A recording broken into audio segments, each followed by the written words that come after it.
こんにちは。皆さんこんにちは。今日は、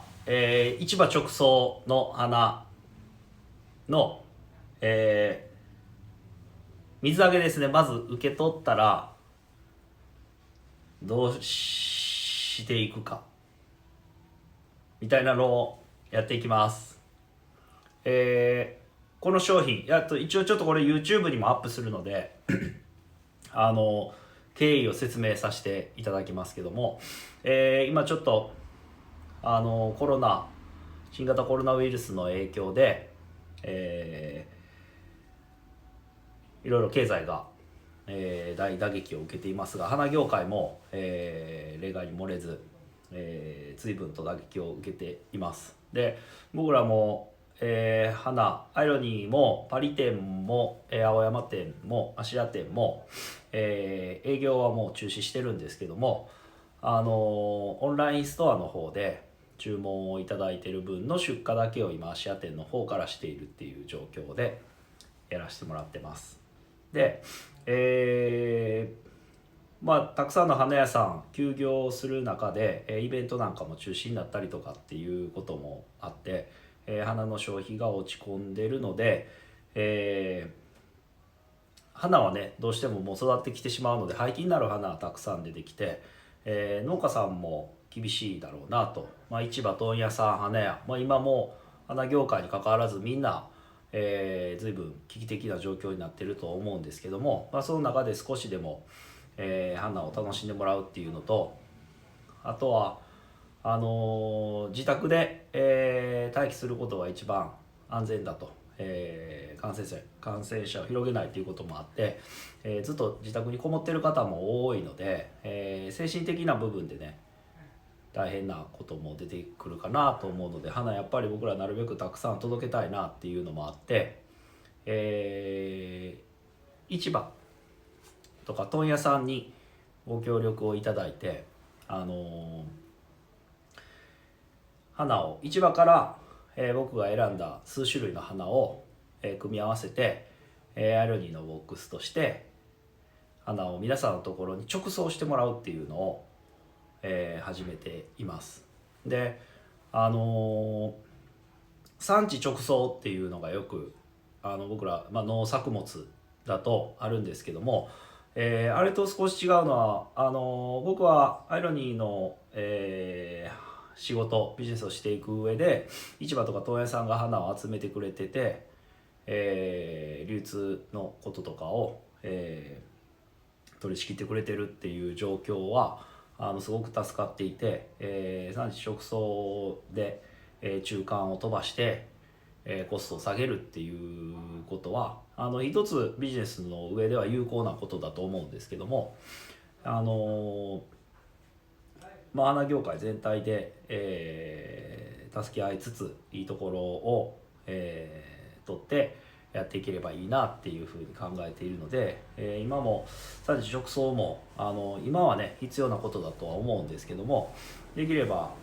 問屋さんに集まってる市場とかに集まってる花をたくさん買いたいなっていうのもあって、で今もちろんアイロニーが購入してそれをアレンジとかブーケにしてね皆さんのところに発送するっていうことを増やしていければ、いいんですけども、もう僕らも人手を増やせないのでスタッフもちょっと制限をしているので手一杯になっているので、それをなんとか打開しようかなと思って、市場からもう直送して、皆さんのところに届けてもらうっていう商品を今展開しています。で他にもねもちろんアレンジとか、ブーケ、あとはレッスンの、素材なんかも、たくさん直送させてもらってます。アイロニーから発送させてもらっているので、この運送会社さんが、どこまで耐えられるのかなっていう部分、パンクするまでっていう部分ももちろんあるし、極力ね余計な荷物は増やさない方がいいっていう意見ももちろんあるんですけども、そのバランスを取りながら、僕らは花を送っていこうかなっていうふうに考えてやらせてもらってます。これ皆さん今日音声聞こえてます？聞こえてますか？たくさんもう今、110人ぐらい見てくれてるかな。花受け取ってくれてますかね。皆さんこの中で花届いてますっていう人、待ってますっていう人います？午前中指定したけどもまだ届いてないっていう人も中にはいるかなと思うんですけども、今ちょっと運送どうしても、遅延が出てるみたいなんで、そういうのがあるかなと思うんですけども、聞こえてます、聞こえてます。みんなありがとうございます。届きました。こんな時だからこそ美しい花を自宅で眺めたい。注文しました。ありがとうございます。受け取るのが本当に楽しみです。まだ来てない人もやっぱり結構みんな綺麗です。飯野さんも受け取ってくれたね。ありがとうございます。石田さんも、まゆみんもありがとうございます。みんなありがとう、ありがとう。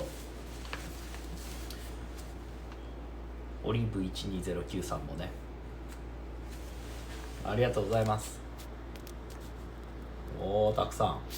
はい、今回ね第1便は30件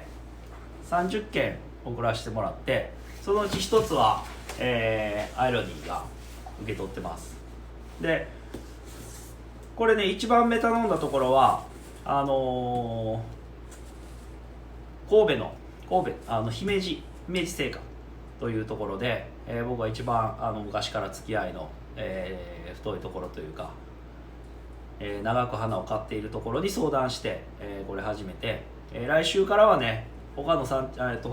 市場とか問屋さんもいろいろ協力してくれて、たくさんのところからいろんなタイプが届くようになるんですけども、今回は、この姫路製菓さんから、姫路製菓さんは、神戸に問屋さんも持ってるので、僕ら神戸で花を受け取るんですけども、すぐ近くで皆さんのところにはもう発送してるんですけど、余計なね発送を避けるために、うちはもう他の花引き取った時に、一緒に引き取ってます。でも皆さんと同じ状況の、花確認したいので、昨日水あげといてね、水を吸わせずに箱のままの状態でちょっと1日置いてあります。はい、これちょっと、出していって、皆さんこれ受け取ったらどうしてほしいかっていうのをちょっと説明していきたいと思います。はい、ゼラニウムですね。ローズゼラニウムかな。これすごくいい香り。花がついてますね今。と、今回のセットは、シレネって言ってね、グリーンベルと言います。通称でねグリーンベル、シレネ、南信州、あとはビバーナムスノーボールですね。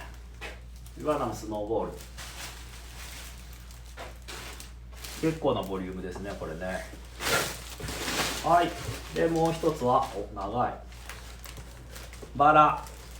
アバランシェというバラです。アバランシェとかアバランチェとかね、いろいろ言いますけども、アバランチェというバラが入ってます。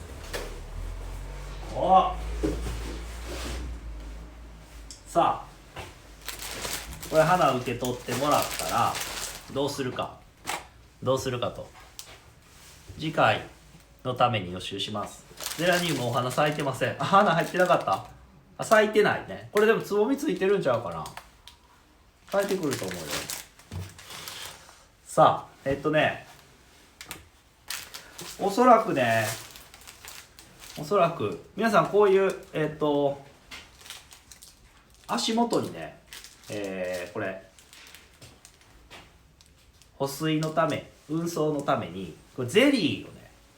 わかる？これゼリーをつけて送ってくれてるんですよ。エコゼリーとかって言うんですけども、お水だとこぼれてしまうんですけども、これで、保水の役割をするというゼリー、こういう風に入って水当てして送ってくれてます。でこれまずね流しとかでゼリーちょっと落としといてください。ゼリー落としてください。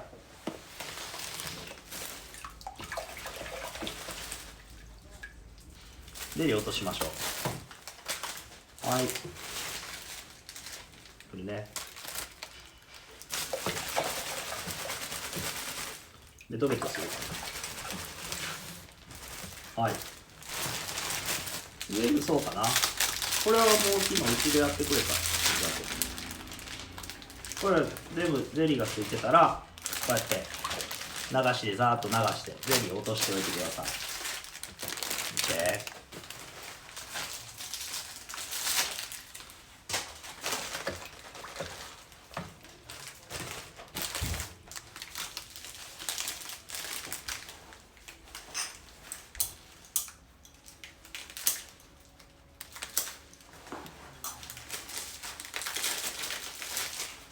さあ、僕ら花屋はね、だいたいこういうふうに、仕入れてきて、花を受け取ったら水揚げっていうのをします。花ってね、皆さんのところにも届いたように、箱に入って流通しているものとバケツに入って水につけたまま流通しているものがあるんですけども、いろいろね諸説いろいろあって、一回水を切ってしまって箱で流通させた方が切り花としての寿命が長くなるっていうものと、水を切らしてしまって一回仮死状態になるんですよね。水こう生えてるのから切って水切らして、でその状態で、水分飛んでしまうともう戻らないっていう考え方もあるので、切らさない方がいいっていうふうに、考えてるところもあって、いろいろです。だから日本はね、どのくらいの割合かな、僕ら体感で半々ぐらいなんですかね。でオランダなんかだともう流通は全部バケツ流通してるんですよ。まあ全部ってほとんどですね。バケツに入って水に浸かって、流通してて、フランスで僕らが受け取る花もオランダからバケツに入ったまま届きます。なので水切らしてないんで水揚げせずにもそのままパリのフロリストたちは使うんですけども、日本の花はねバケツ流通に、シフト、オランダのようにバケツ流通にシフトしていった、形があるんですけども、日本の流通してる品目見ると箱流通の方が、いいんじゃないかっていう考えもあって、またそっちにちょっと戻ってるっていうような話も聞きますけど、ちょっともうそれはそれぞれいろいろ生産者さんの考え方なのかなと思ってます。はい。で今日は皆さんはこういうふうに、市場で問屋さんがね、1ケースに何本も入ってる花を10本ずつに小分けしてくれて、皆さんに今日4種類届けてるっていう状態になってます。だから、問屋さん、市場とか問屋さんでもう一回、生産者さんから届いた花を、箱から出して、それを僕が指定した、これとこれとこれとこれと組み合わせにしようって言ったものを集めて1個の箱にもう一回入れ直してくれて、そこから、皆さんのところに直送してくれてるっていう形です。だから流通としては市場、生産者から市場に行って、で皆さんのところに2回、発送っていうのが、動いてますけども、産地から直送すると運賃自体は1回に、なるんですけども、産地さんの手間っていうのはすごく大変なんですよね。産地さんが全部それをしないといけないので、だから、産地さんは農家さんは市場にまとめて出荷する方が効率がいいっていう人が多いんじゃないかなと僕は思ってます。はい。あ、今日市場今日初の市場直送ライブです。そうですそうです。今日こういう素材が動いてます。白グリーンね。ちょっとこれジェラニウムピンクの花が咲いてるね。はい。でやっていきましょうか。で僕らその、水がね水につけてない状態のものを、受け取ったらもう一回水をしっかり吸わせるっていう作業をする必要があります。で花屋さんによっていろんなやり方ありますけども、今日はうちのやり方を説明しましょう。はい。でまずね、ビバーナムからやっていきましょう。これビバーナムスノーボールと言います。ビバーナムスノーボールからやっていきますね。はい。もう本当にこれはね、いろんなやり方があるんで、それぞれです。足をただ、切って、足をこうただ切って、水につけておくっていうだけでも多少水分は上がります。水はね、吸い上げできると思います。なので、市場とか問屋さんなんかは、そんなに手をかけずに、産地さんから届いた、農家さんから届いた花は、足だけ切ってくれてバケツに入れて並べて花屋に問屋さんで売るっていうようなことをしてくれてます。足だけ切ってね。昔はよくね、今もまあそういうところもありますけども、昔はこういうふうに棚にこう並べて水につけずに売ってる問屋さんも多かったんですけども、最近は、夜のうちに足を切って、水揚げ、簡単な水揚げをしてくれてるっていうのもあります。で、今日は皆さんは、時間もあるかな、時間もある人もいるかなと思うので、ちょっと僕らがやってるような水揚げをの簡単な、あんまり道具とかいらないバージョンを見てもらおうかなと思うんですけども、まずビバーナム、これね、葉っぱをねちょっと減らします。僕らはね、うちだとアイロニーだと全部取っちゃわないんですけども、少し葉っぱ減らします。で、大きいバケツとかね、器用意してもらって、なるべく鋭角に切ってください。なるべく鋭角にこういう風に切って、これは木ですよね。枝になってます。枝になってるので、水ちょっと下がりやすい、水がくたっとしやすいので、これは割りといってと、縦にハサミを入れたり、十字にハサミを入れたりして、繊維を出してあげて吸いやすくしましょう。でこれ水切りって皆さ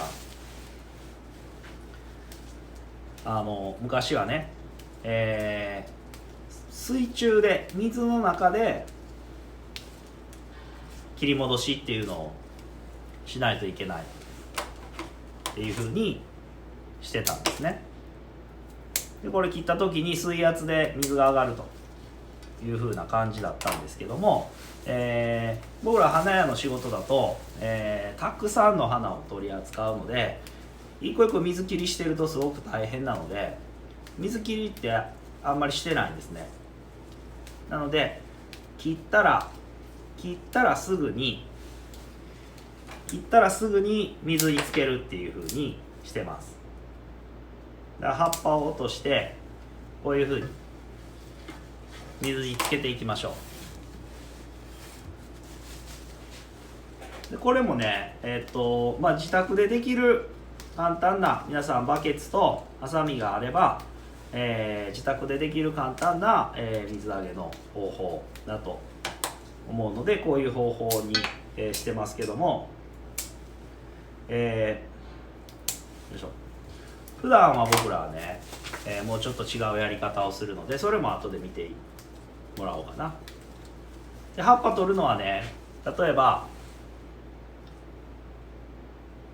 葉っぱ取るのは、こう先端部分じゃなくって、花の下じゃなくってちょっと付け根の方の葉っぱ取るぐらいだとちょうどいいぐらいに間引いていけるかなと思います。この枝分かれしてるこれ1個取ろうか。こう枝分かれしてる、ここに花がついててね、枝分かれしてる、これは残しといて、この下はちょっと取ってしまうことが多いです。でこれもね、別に取らなくてもいいし、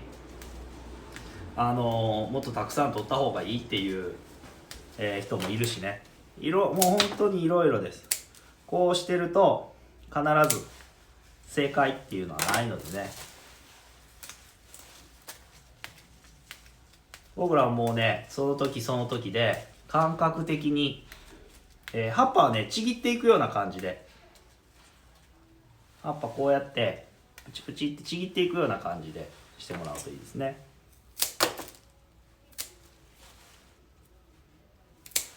この長さも、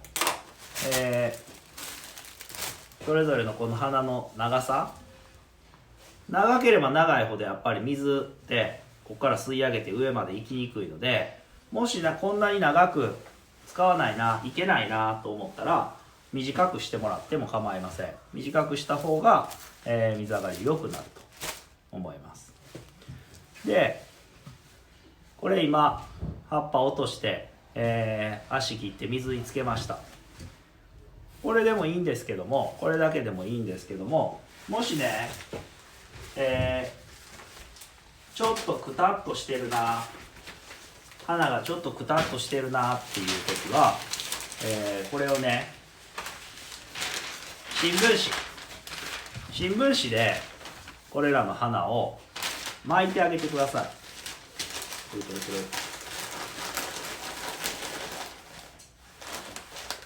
でテープで留めときます。で水につけとく。こういう状態、花屋でよく、新聞紙にこう巻かれた花ね見かけることあると思うんですけども、この状態でこれどういうことかというとね、切り花ってこの足元から水を吸い上げて葉っぱとかからね水分がこう蒸散って言って飛んでいってるんですね。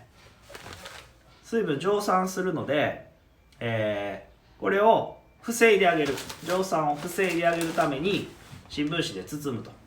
じゃあ、皆さん届いた花、手元に届いた花が蒸散の方が多くて体内の水分がなくなってた、少なくなってたから柔らかくしおれてる状態になるんですね。しおれてる状態になってたのが、蒸散を新聞紙で巻いて防いであげて、もう一回これを切り戻して水につける。じゃあ吸い上げが始まって蒸散は少ないので、またこの花の体内に水がどんどん戻ってきてシャキッとする、パリッとした感じですね。皆さん切り花飾ったらね、ちょっとずっとね様子を見てください。葉っぱとか花弁を手で触ってみて、パリッとしてる感じ、シャキシャキしてる感じねだと、体の中に水分がたくさんある状態です。でも柔らかいな、くたってしてる感じがすると、首がこうしおれてきてなくてもね、花触ってみてちょっと柔らかいな、これなんかふにゃふにゃするなと思ったら水分が少なくなってる状態なので、水替えして切り戻しして、でできるんだったら新聞紙で巻いてあげるといいかなっていう感じです。はい、 OK ですか？できそう？みんなできそう？この感じだったらできるかな？ハサミとかバケツ、新聞じゃなくてビニールでもいいでしょうか？あ、そうそう、このね、この元ついてたビニール使ってもらっても全然いいですよ。元ついてたビニールを使ってもらっても、これ皆さん多分一緒だったらちょっと通気性がいいものになってるので、それでも大丈夫。新聞ないっていうのね、ない人もいると思うから。はい。で今日の今僕が見た感じだと、別にどれもなかったら巻かなくてもおそらく大丈夫かなっていう感じですから、それでやってみて。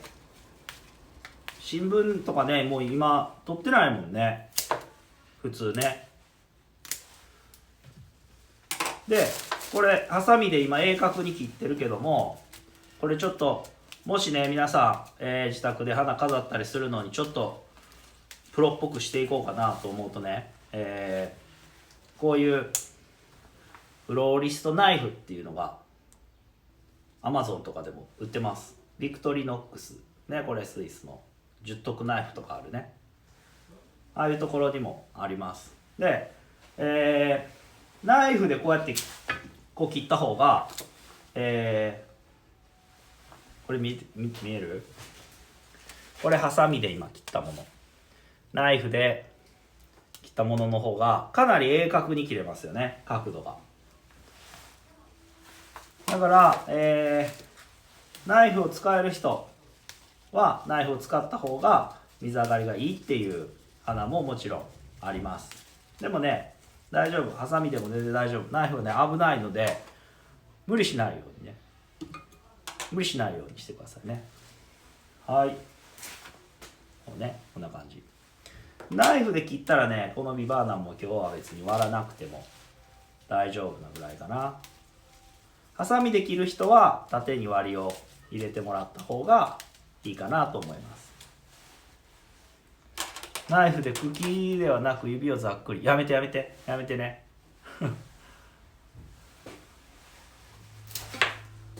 はい、こんな感じね。切ったら水にすぐつける、切ったらすぐに水につけるっていうことをしてくださいね。はい、で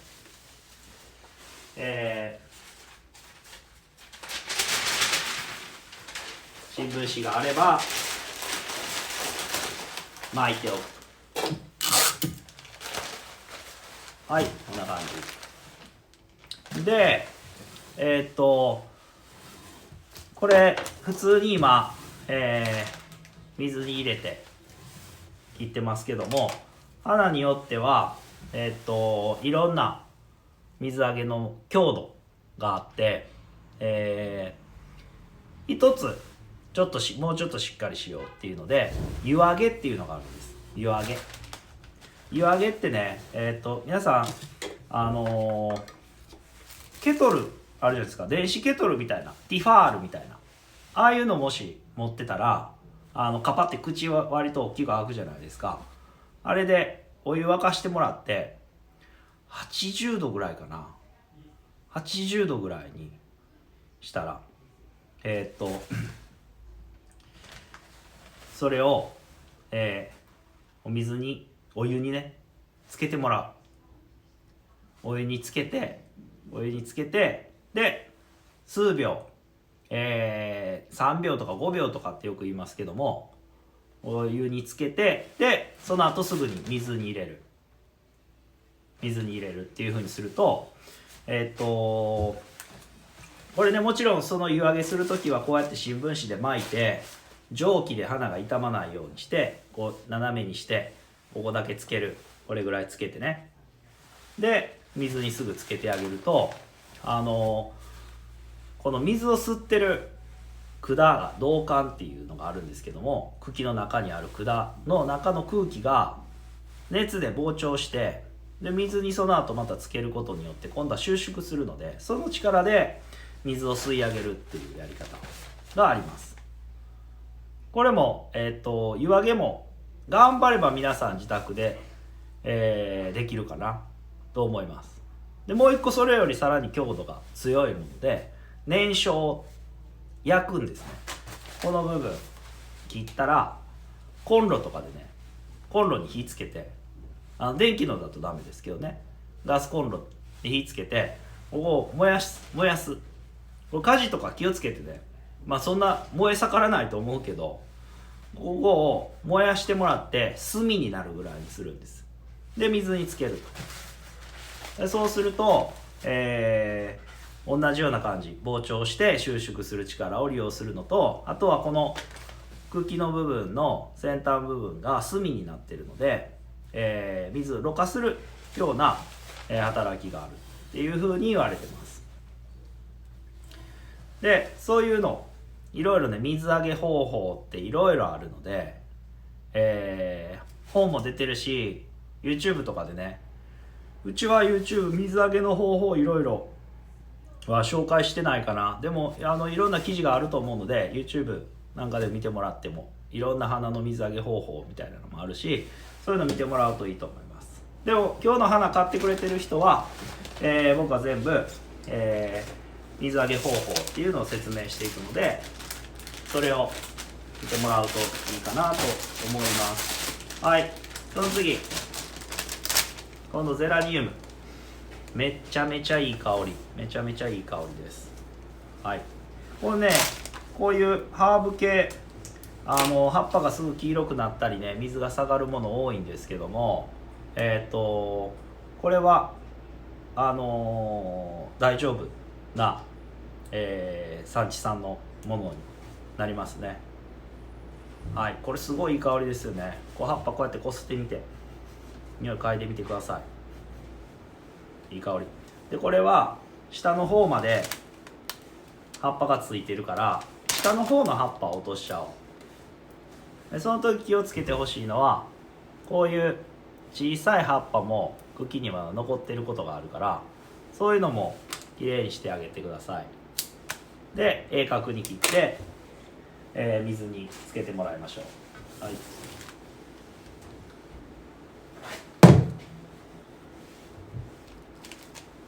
これだともうこのままで大丈夫ね。鋭角に切るだけ。葉っぱが多いと葉っぱがたくさんあるとその分やっぱり水分の蒸散が多くなって水が飛びやすくなるので葉っぱをこうやって落としていく。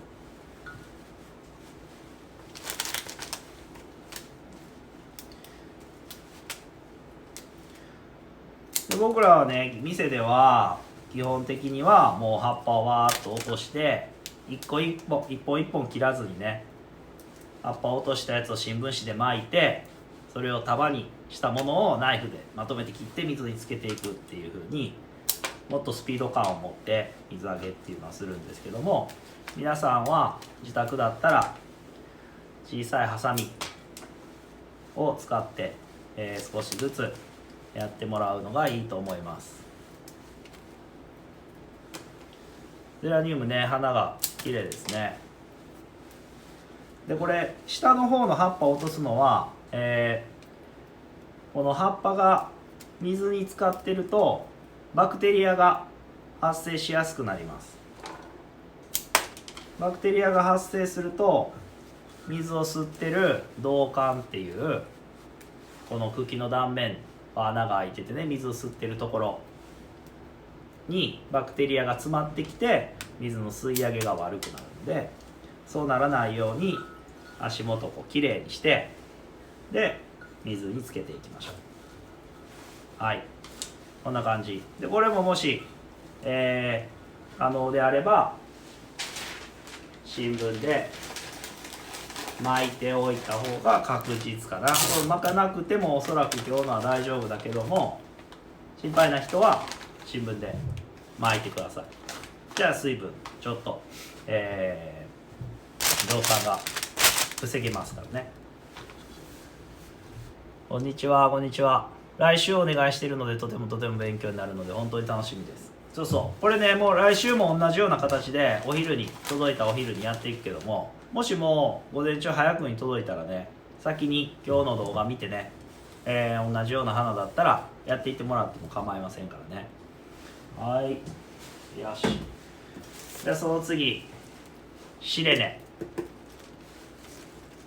これね折れやすいのでビニール取るときに気をつけてください。下にずらすと折れちゃうかもしれないからこれはもう、こうやってビニール開きましょう。破って開こう。もしこれ巻くのにビニール使う人は後で使いやすいようにねやってください。はい、輪ゴムを取って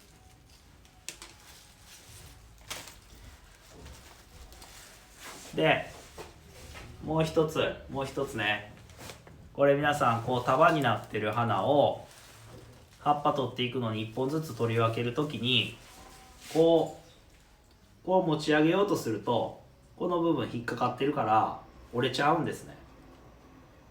こういう花を取り分けるときはこうやって足元の方を茎の方を開いていってこうやって揺すってください。じゃあ取れる。じゃあ取れます。こんな感じね。 OK で取ったらこれも足元の葉っぱを落としてで鋭角に切る、中に入れるっていう風にしましょう。切ったらすぐに水につける。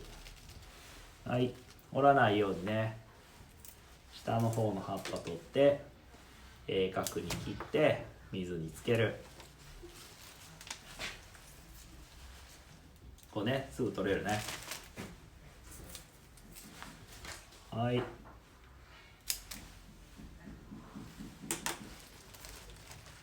簡単でしょ？簡単でしょ？たまにでもね、届いた時に随分もう水分が飛んでしまってるっていうこともあるので、そういう時はやっぱりね、新聞紙で巻いたりねしてあげないと、復活しないようなものもあるんです。今日はなるべくそうならないようにね、皆さんのところに行く分は、そうならない素材を選んでますけども、もしね、ダメな花あったら連絡してください。それはね、普段はね、僕ら花が傷んでたりすると、レッスンの花とか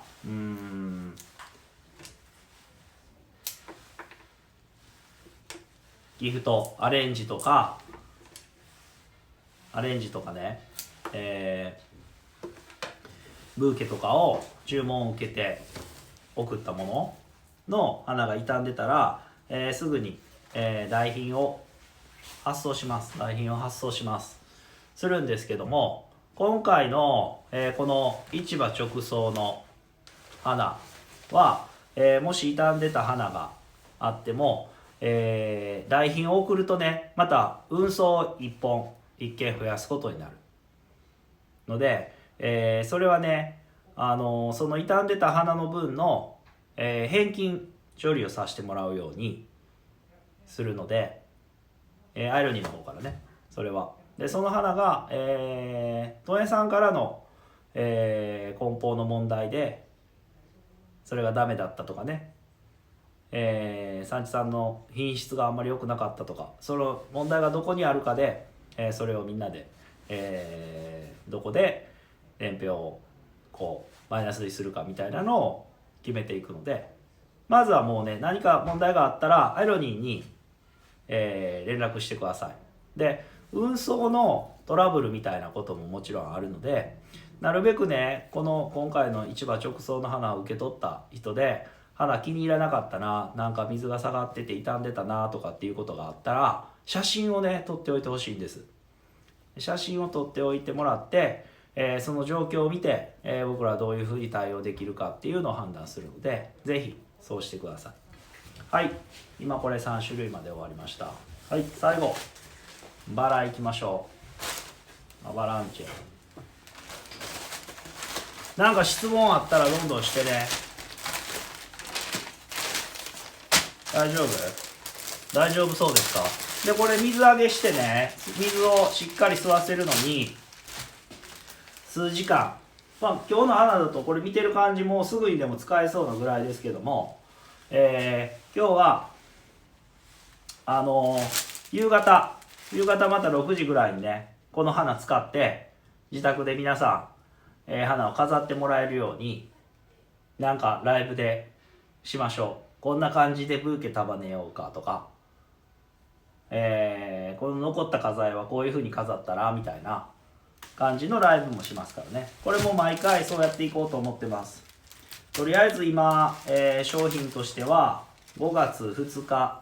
到着分まで、販売をしてます。協力してくれるね問屋さんも、何軒かに増えて、量も瓶の量も多くなってるのでね、28日とか5月2日弱みたいなのはまだちょっと余裕があったと思います。で、さらにね、協力してくれる市場とか問屋さんがさらに増えてきたら、すでに売り切れになってた日でも追加になることがあるので、それもストーリーなんかで告知していくのでね、ぜひチェックしておいてください。はい、いくつか質問来たので答えていきます。すっごく綺麗なバラですね。ありがとありがとう。これね、アバランチェという、いいバラですね。これ白バラの大輪系の白バラではすごくベーシックなたくさんの人が作ってる、バラになります。特に、これイ産地産のものだと思います。これ、広島の神田さんのとこかな。すごい長さもあってしっかりしてます。長く楽しんでもらえると思いますよ。暖房が効いてるお部屋では新聞紙に巻いた方がいいですか？暖房に関して言うと、温度が高いっていうのは、水分の蒸散が多くなるので切り花にとってはあんまりいい環境ではありません。なのでなるべく涼しいところで保管してもらった方がいいと思います。水揚げをするんだったらね。で、あとは暖房の風が当たるとかっていうことであれば、暖房の風が当たったり、冷房の風が当たったりするとそれも、水分の蒸散につながるので、新聞紙で巻いて保護してあげるっていうのは一つ有効だと思います。でもね、なるべく玄関とかね、暖房そんなに関係ないところに水揚げ中は置いといてもらった方がいいかもしれない。飾るっていう状態でなければね。はい。で、これバラね、皆さんトゲがあるので、普段僕ら店に入ってくるバラっていうのはトゲがびっしりいっぱいついてても、それをもう落としてます。いろんな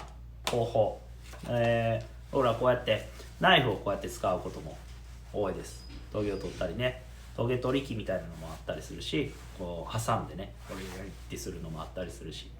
で、手で1個ずつ落としていく場合なんかもあります。どういう用途によって、茎を傷めない方がいいかとか、そういうようなことによってトゲの取り方なんかも、変えてます。一個一個変えたりもするんですけども、これトゲは今日は皆さんはハサミでプチッとハサミでね、こう葉っぱを落としたり茎こうトゲをね、あんまりついてないですけどね、このアバランチね落として、で角に切ってすぐ水につけるっていう風にしてください。 OK。 はい。新聞紙に包んでお水につけるときは新聞紙はお水につけちゃダメなのですか？そうそう、新聞が水に浸かってしまうと、そこから新聞水吸って、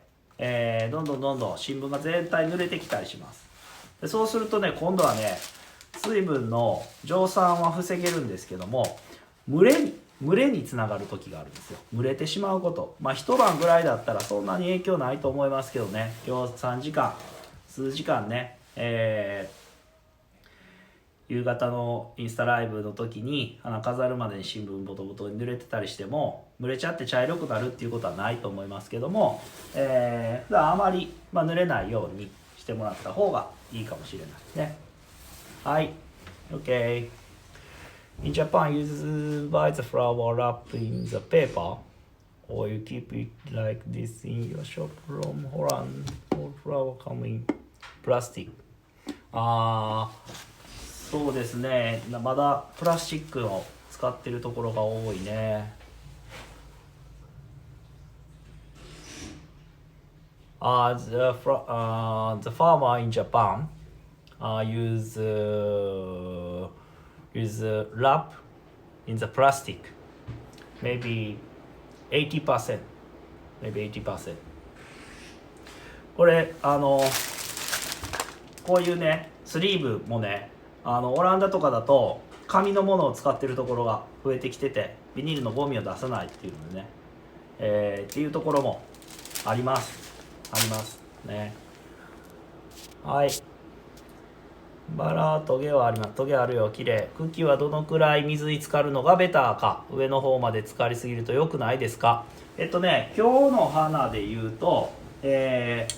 通で大丈夫かな。このぐらい2、30センチ使ってたら、花瓶にもよりますけどね。例えばね、カラーとか茎が腐りやすいもの、ちょっと毛が生えてるような茎のものってあるじゃないですか。アネモネとかガーベラとか、ああいう植物、ああいう花はね、足元だけ水につけてもらうぐらいの浅くしてもらった方が、バクテリアの発生を防いだ方がいいものが多いですね。ベントネックって言って首がクタッとするのは、水が多くて茎がたくさん水に浸かってたりするとバクテリア発生しやすくなるんで、本当に花の水を吸い上げる力があるもの、球根の植物とか、そういうものは浅く水をしておいた方が花が持つことが多いですね。今日のはもう別に特に浅くしておく必要はないので、ちょっと深くてもいいですね。で今度逆に深水って言って、首ぐらいまでね水、これぐらいまで深い水につけておくと水圧でね水が上がりやすくなるっていうようなこともあるみたいなんで、そうする場合もあるんですけども、これは今日はね別にこの足元だけ2 3 0センチ水に浸かってれば大丈夫かな。暖房のお部屋にアレンジを置いておくのはやめた方がいいですか。その飾って楽しんでね自分が見るっていうものなので、暖房の効いてる部屋で自分が一番よく見るんだったらそれもいいかもしれないですけども、少しでもその花長く持たせたいっていうことであれば、例えば玄関とかの暖房ないところに置いてもらって、出かける前とか帰ってきた時に見るっていう風にした方が花の持ちはいいと思います。OK、仕事のため受け取った日に今日のような水揚げ作業ができない場合、ひとまず水につけておくとかした方がいいですか。もしね水揚げ作業がさっきみたいなね今説明したみたいな水揚げ作業できなかったら、水につける時にねもうこの束になってるままでもいいから足を全部ね1センチずつぐらい切り戻ししてから水につけといてください。おそらくそれだけでも水は上がると思います。ゼラニウムの先が全て曲がって下を向いてるのですが、新聞とかで巻いたらまっすぐになりますか。そうそう、もし曲がってるのがあって横箱で送ったりするとね、花ってねぐっと上に伸びるような性質があって曲がってしまうものとかも出てくるんですよ。でそういうのをまっすぐ使いたいなと思ったら新聞紙で矯正するように巻いて、これ曲がってるのありますよね。こういうのをこうやってギュッと新聞で矯正するような感じで巻いて水揚げしてもらうと、まっすぐピンと水が上がることもあります。OK、セイミンホランズ、サンキュー。さっきのビニールの質問の人だね。床暖の部屋に花を置いておくのは傷む原因になりますか。温度が高いとそうでしょうね、おそらく。ミスカンサスは何？ミスカンサス今日は入ってないよ。ありがとうございます。大変勉強になりました。ありがとうございます。ありがとうね。ライブ配信毎回楽しみにしてます。アフターサービスが万全で嬉しいです。よかった。ありがとう。そうそう、今ね特にねみんなとこうライブでつながって楽しいね。例えばアネモネとビバーナムのブーケの場合、花瓶の水位はアネモネに合わせて低めにしますか。ブーケとかはねもう普通に水入れますね。普通に入れます。水位を低くしますか。どっちを取るかですね。どっちを取るかです。でもこまめに水替えすれば問題ないのでね、バクテリアの発生を防ぐっていう部分ではね、それをどっちにしようかなって思うことがあるのであれば、まめに水を変えてあげてください。きれいな水を保ってもらうといいと思います。入ってないけど水足元だけの方がいいのですか。ミスカンサスとかってこと？ミスカンサスもそうですね、別にそんなに水下がりするようなものじゃないので、水足元だけでもいいかな。いいと思います。とても勉強になりました。ありがとうございます。師匠勉強になります。ありがとうございます。ありがとうございます。今日の花で投げ入れもやってみたい気分です。どんどんやって。どんどんやってね、いろいろやってみてください。けど長さがあるからね、投げ入れも綺麗にできるかもね。今日は、6時からこの素材のいくつかを使って小さいブーケを作ったり、花瓶に投げ入れ、簡単な投げ入れをしたりとかね、するライブもしたいと思います。でまだ市場直送のお花、いくつかまだ残ってますからね、5月28日とか5月2日分はまだいくつか残ってたかな、私もやってみたいなっていう人は、ぜひ頼んでみてください。でこれね、市場直送のお花すごく今人気でたくさん注文いただいてるんですけども、これ皆さんにもちょっと考えてもらいたい、お花の消費をされる方にも一つちょっと考えてもらいたいんですけども、まずね、一つ産地直送、農家さんが花を産地から出荷する。でそれは僕ら花屋の利益も市場の利益も問屋さんの利益も、なしで皆さんは産地直送の花を買えるので、それは一つの選択肢です。でもその農家さんの作ってる種類の花だけになっちゃう。で1種類だけ、例えばバラの農家さんからね、バラだけ買いたいっていう人で、今この状況で産地直送をやってくれるっていうお花屋さんがあれば、花農家さんがあればね、それを買うっていうのも皆さん一つの選択肢だと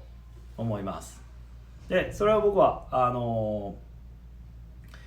ビジネスなんでね、いろんな人がいろんな考えがあって、そういうことするとバランスが取れなくなるっていうふうに、こうやめてほしいっていう声を上げる人もいるんです。花屋とか市場とかね、いるんですけども、それはもうみんな自分のやっぱビジネスで生き残りを、かけて一生懸命していることなので、それはもう消費者の皆さんが判断してやってほしいなと思います。でもメリットとデメリットがあるっていうのをね、一つ思ってもらう。で農家さんも、市場に出した方が、運賃のコストとか作業のコスト、一件一件個別に直送するよりもトラックで市場にまとめて出す方が、コストは低くなっていると。で市場はそういう風な形で流通の部分も含めて、たくさんの花を、低コストの流通の費用で集めて、それを花屋に、売ってるっていう役割をしているということです。で競りが、日本とかオランダはね、競りがあるので相場を、価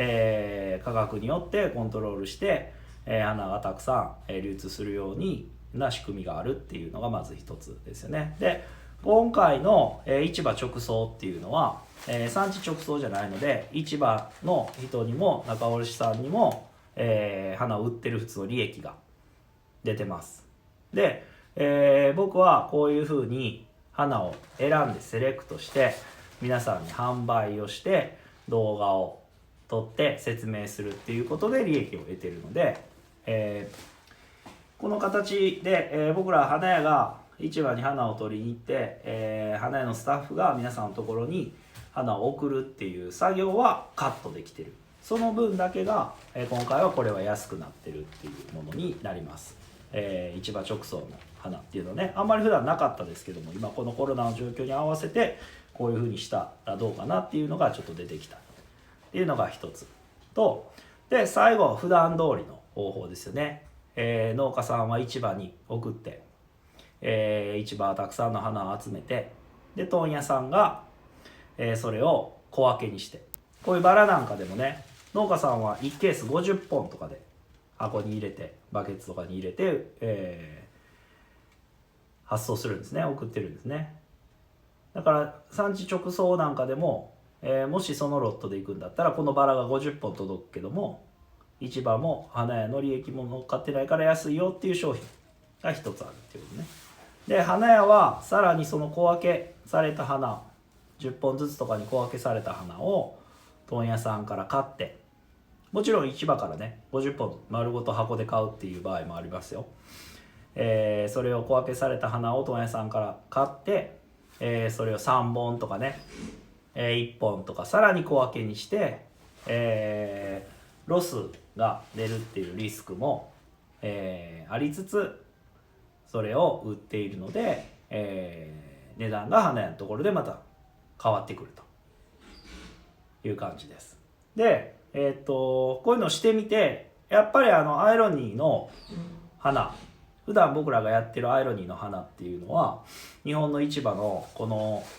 仕組みの中で市場とか問屋さんから花を仕入れて、10本っていう縛りの中じゃなくってね、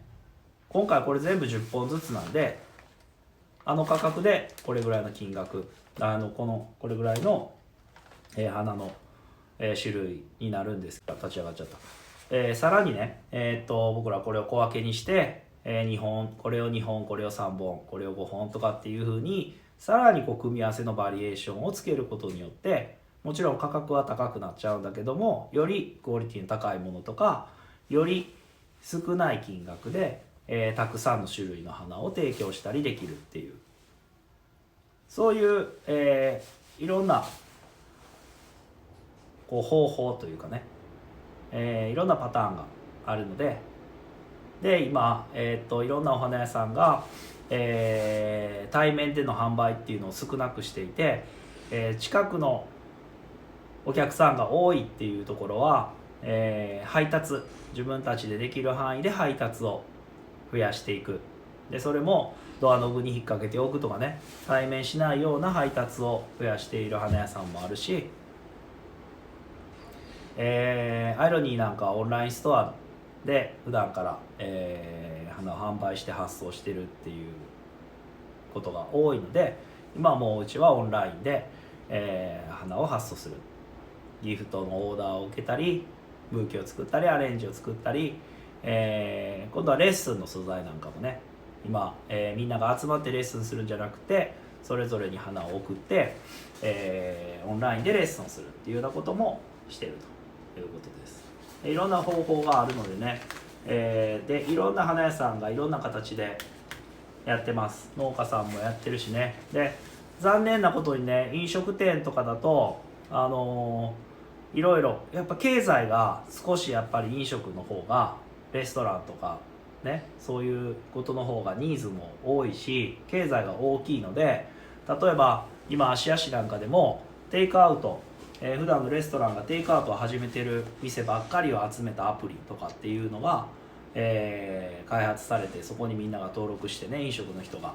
そういうのができてます。でも、花屋の経済ってそんなに大きくないので、そういう、ここで産地直送の花が買えるよとかね、